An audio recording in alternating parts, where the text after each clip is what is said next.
This is Colin McGuigan for IFLTV. Delighted to be joined by Alex Krassyuk in the Kingdom of Saudi Arabia. Alex, how are you feeling? I'm feeling pretty good. Thank you very much for asking. We've been here for a while already, and we are back to the same hotel, same room. So feels like I never left. Talk to me a little bit about this camp for Oleksandr. The stakes have kind of risen now. More pressure is on Oleksandr, would you say, because of the way he won last time? It was a close decision, and this time they kind of close it out. That was a close decision. Before, maybe in couple fights, he had close decision. With AJ, he had a close decision. The way you get the victory doesn't matter. The result is what matters a lot. He's not under pressure because the only man who can put pressure on Usyk is Usyk himself. But he is not that kind of person. So whatever happens to him happens for the reasons he trusts that, and he avoids any other angles that would interfere with his real champion's mindset.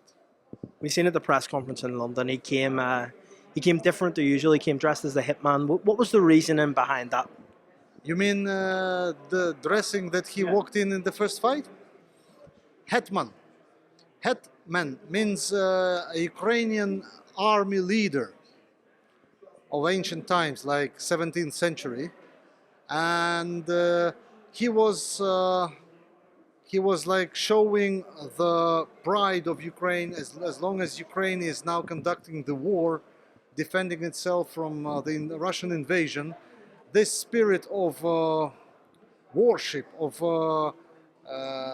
the brotherhood between the soldiers and the warriors, and he was implementing that in his suit, in his walking, so to give the motivation to all of the warriors who are fighting on the front line, defending our country. That was the idea, and he implemented it really, really well. I want to ask about Oleksandr this time around. What has changed since the last fight? And are we going to see a different Oleksandr Usyk come into the ring? Will he come in heavier, for example?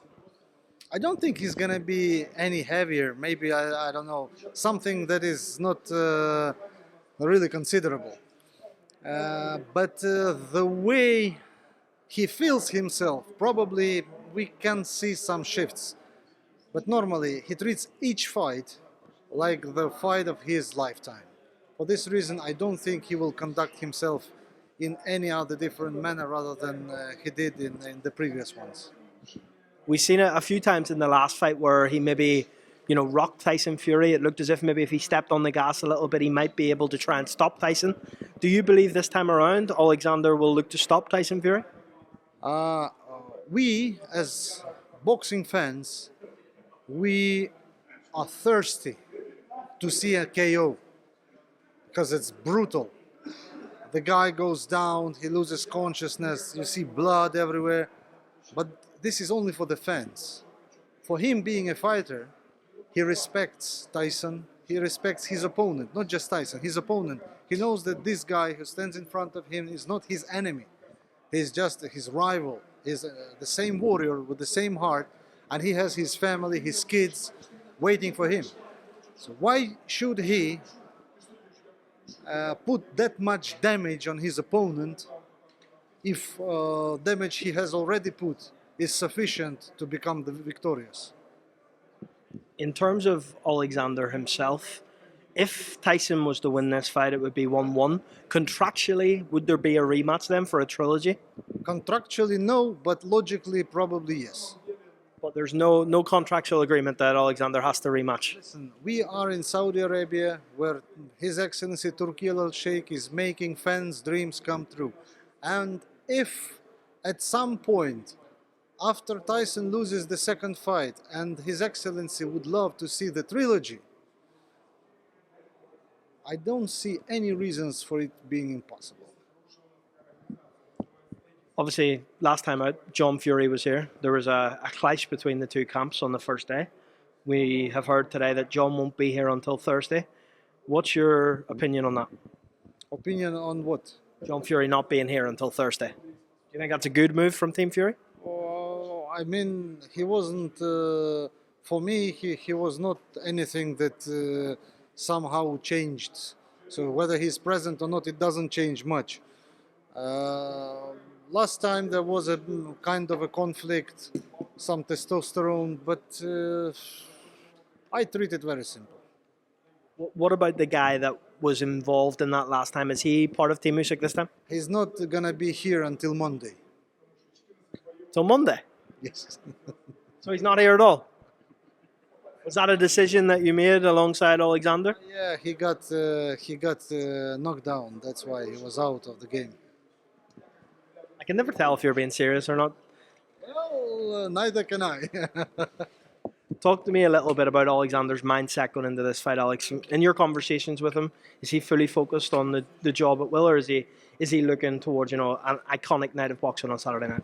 He will be fully focused late night on the 21st. Now he's semi-fully focused.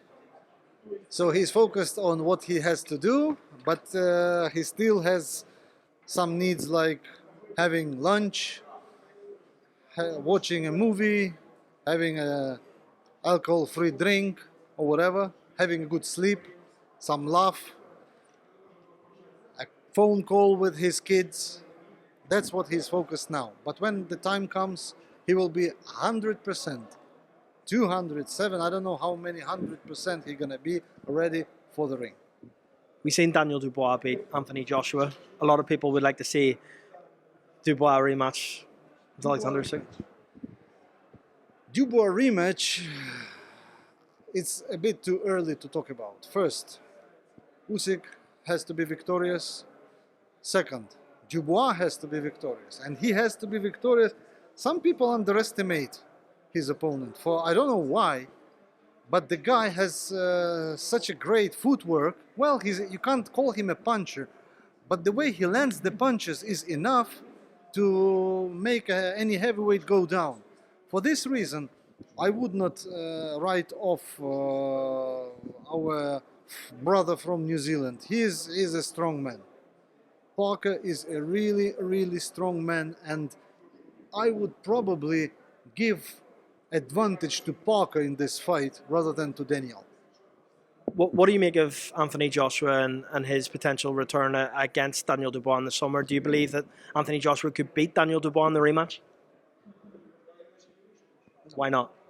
With all the respect to AJ, he knows I love him, he knows I respect him, and it's only he is the person to take the decision whether it's right or not to continue his career. But for me, I think he made a lot.